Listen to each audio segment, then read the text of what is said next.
મહીસાગર જિલ્લામાં રવિ વાવેતરમાં મુખ્યત્વે ઘઉંનું વાવેતર કરાયું છે। આ વર્ષે ગુજરાતના ખેડૂતોને તેમના પરસેવાની પૂરી કિંમત મળી રહે તે માટે રાજ્ય સરકારે રવિ સિઝન 2026-27 માટે ઘઉંના લઘુત્તમ ટેકાના ભાવ જાહેર કર્યા છે। કેન્દ્ર સરકારના સહયોગથી આ વર્ષે ખેડૂતો પાસેથી પ્રતિ ક્વિન્ટલ ₹2,585ના ભાવે ઘઉંની સીધી ખરીદી કરવામાં આવશે। આ સમગ્ર પ્રક્રિયાનું સંચાલન ગુજરાત રાજ્ય નાગરિક પુરવઠા નિગમ લિમિટેડ દ્વારા કરવામાં આવશે।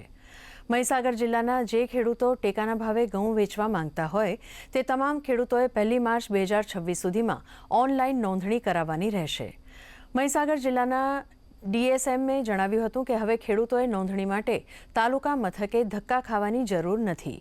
ગામમાં વીસી મારફતે તેઓ ઓનલાઈન નોંધણી કરાવી શકશે। રવિ માર્કેટિંગ સિઝન 2026-27 અંતર્ગત ઘઉંના ટેકાના ભાવ 2,585 પ્રતિ ક્વિન્ટલ જાહેર કરવામાં આવેલ છે। તદનુસાર ગુજરાત સરકાર દ્વારા સદરહુ ભાવે રાજ્યમાં ઘઉંની ખરીદી કરવા માટે સૂચનાઓ આપવામાં આવેલ છે। હાલમાં તારીખ 1/3/2026 સુધી નોંધણીની પ્રક્રિયા ચાલુ છે, જે ગ્રામ્ય કક્ષાએ વીસી મારફત રજીસ્ટ્રેશન કરવામાં આવે છે। ત્યારબાદ તારીખ 4/3/2026 થી 15/5/2026 સુધી ઘઉંની ખરીદી કરવામાં આવશે।